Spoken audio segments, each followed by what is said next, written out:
Almost 200,000 East Texans, including children, face hunger every day, and it takes a network of nonprofit organizations to help decrease that number. As KLTV 7's Lauren Tier reports, the East Texas Food Bank invited their 200 community partners for an annual conference. Nearly 200 volunteers, staff, and board members from nonprofits across East Texas were stumped by keynote speaker Christina Rivas-Jones at today's East Texas Food Bank conference. Rivas-Jones, who is a co-founder and executive director of her own nonprofit, Ground Floor Collective, kicked off her presentation with an exercise to show the importance of sharing resources and asking for help.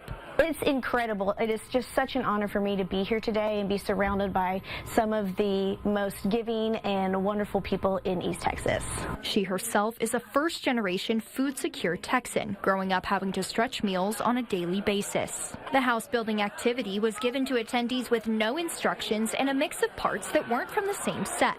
The secret was to work with other teams to find the parts that fit together.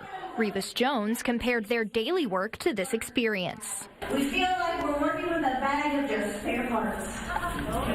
Or we're like this Benita, who's all by ourselves trying to build a whole house. Her point was to show the agencies they have to collaborate and share resources they need to help others, whether that's with food, shelter, employment, or more. East Texas Food Bank's Chief Impact Officer Kim Morris says this conference is an opportunity to network and learn.